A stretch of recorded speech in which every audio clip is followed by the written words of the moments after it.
তো হ্যালো সবাইকে, তো তোমরা সবাই কেমন আছো? আশা করছি তোমরা সবাই খুব ভালো আছো, আর আমিও কিন্তু বেশ ভালো আছি। তো চলো তাহলে আজকে ভিডিওটা স্টার্ট করা যাক।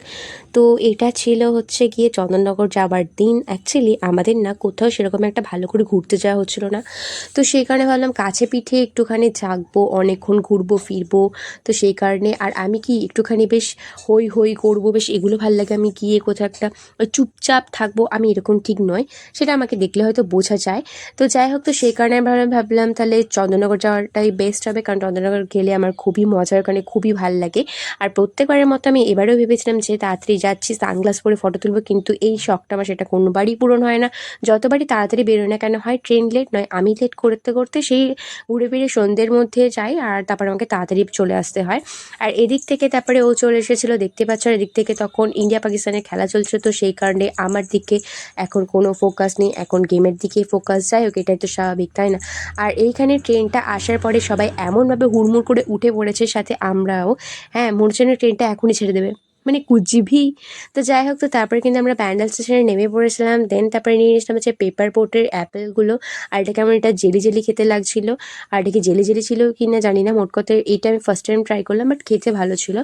আর তারপরে এখানে আমরা পরের ট্রেন ধরবো বলে দাঁড়িয়েছিলাম। আর সত্যি কথা বলতে এখানে ব্যান্ডেল স্টেশনে এতটা পরিমাণে ভিড় জাস্ট বলার মতো না, কারণ তখন কুম্ভ মেলা চলছিল, মানে বুঝতেই পারছো ঠিক কবেকার কথা বলছি। আর এইখানে ভিড় এতটা পরিমাণে, এখানে আমরা নামছি, সাথে ট্রলি ব্যাগও নামাচ্ছি। একটু মানে যদি এদিক ওদিক হয় না, ফট করে একদম ট্রলি ব্যাগের চাকা একদম গায়ের মধ্যে উঠে যাবে, এরকম একটা ব্যাপার। আর ট্রেনের মধ্যে এতটা ভিড়, মানে আমার দেখা ভাই সাহেব এটা সেরা ছিল। এবার আমি জানি না, হয়তো এর থেকেও আরও ভিড় হয়। ঠিক আছে, পুরো কোনো রকমে আমি চিপটে দাঁড়িয়েছি। আমি কার পায়ের ওপর দাঁড়িয়েছি, একটা পা কারোর পায়ের ওপর, আর একটা পা আবার পায়ের ওপরে, অন্যের পা, এরকমভাবে দাঁড়িয়েছিলাম। কটা স্টেশনে যে কীভাবে সেটা আমি জানি। যাই হোক, কিন্তু এখানে নেমে এসে দেখছি যে ঠিক তাই, এখন প্রায় সন্ধে হতে হতে যায়। আর আমি যদি এখন সানগ্লাস পরে ফটো তুলি, একদম যাতাও লাগবে। তাও ভাই সাহেব আমি সানগ্লাস পরেছি, আমি ফটো তো তুলবো, সে যাই হয়ে যাক না কেন। আর তখন কিন্তু এখানে চলছে চন্দননগর বিধানসভা উৎসব, যেটা তোমরা দেখতেই পাচ্ছ, যার জন্য অনেক সুন্দর লাইটিংও যার জন্য লাগানো ছিল, সেটা তোমরা দেখতেই পাচ্ছ। এনে ধর।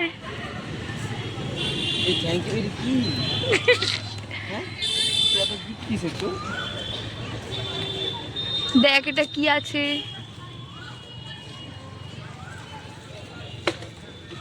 কার জলের বোতল ফেলে দিলাম।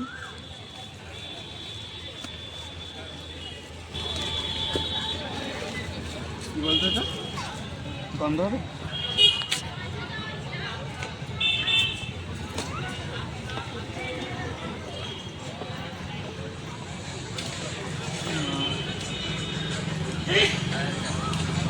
জলটা জ্বলিয়ে দেখা ভালো করে।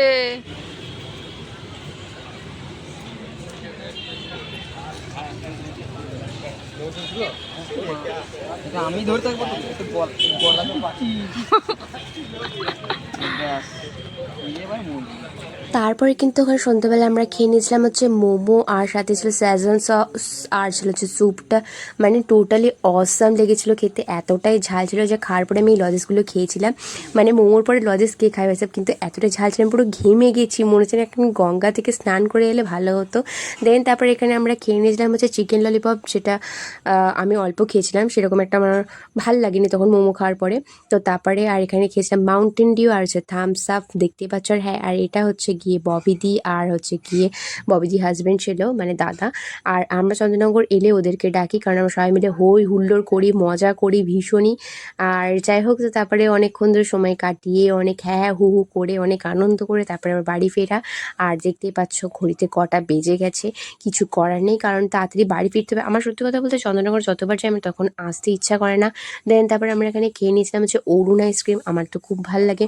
এবার ভালোও লাগে না। আর এদিক থেকে টোটোতে যেতেই আমরা ভিডিওটা করছিলাম, আর সেই কারণে কিন্তু ওরকম এমন বাম্পার এসেছিলো, পুরো ঝাঁকুনি দিয়ে দিয়েছে।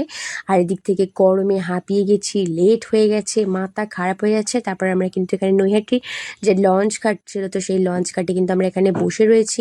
এবার আস্তে আস্তে সবাই আসবে, দেন তারপর আমরা চলে যাব। আর এইখানে তারপরে দেখতে পাচ্ছ চলে এসেছি, এটা হচ্ছে বড়মা। এখানে তোমরা দেখতে পাচ্ছ এখানে বড়মা ভাসান হয়, আর এখানে আমরা কিন্তু অনেক সময় আড্ডাও দিতে আসি। আমরা কিন্তু ঘুরে ফিরে এবার আমি বাড়ি চলে এসেছিলাম। বাড়ি চলে আসার পরে একটা জিনিস তোমাদের সাথে যেটা দেখানোই হয়নি সেটা হচ্ছে কি আমাকে রোজটা দিয়েছিল। আর সব থেকে বড় কথা, মেয়েদের কিন্তু ফুল খুব ফেভারিট, আমার তো ভীষণই পছন্দ হয়েছে। আর তার মধ্যে এত সুন্দর একটা সেলোফেন পেপার দিয়ে মুড়ে দিয়েছে, তাতে কি সুন্দর একটা ফুল রয়েছে, জাস্ট ওয়াও মানে ওয়াও, মানে আমি তো এটাতে পেয়ে খুশি, অনেক বেশি, অনেক অনেক বেশি খুশি। আর গোলাপ ফুলটার বেশি গন্ধ শুকছিলাম। আর এগুলো রাখতে বেশি আমার খুব ভালো লাগে, রাখতে কি পেতেও, মানে সত্যি কথা এরকম পায় কজন ভাই সাব, তাই না? যাই হোক, আমি তো খুবই ভালো লাগছে, আমার খুবই ভালো লাগছে। আমি কিন্তু এইভাবে অনেক ফটো তুলেছি, ভিডিও করেছি, যাই হোক তারপরে কিন্তু আমি অনেকটাই টায়ার্ড হয়ে গেছি, এটা তোমরা দেখতেই পাচ্ছ। তো যাই হোক, তো এই ছিল আজকে ভিডিওটা, কেমন লাগলো তোমরা জানিও। দেখা হচ্ছে একটা নেক্সট ভিডিওতে। হ্যাঁ, যারা যারা আমার পেজটাকে ফলো করোনি তারা কিন্তু অবশ্যই ফলো করে দিও, যারা ইউটিউব চ্যানেল থেকে দেখছো তারা কিন্তু সাবস্ক্রাইব করতে ভুলো না। দেখা হচ্ছে একটা অন্য কোনো ব্লগে। সো বাই বাই সবাইকে, and love you so much guys, tata.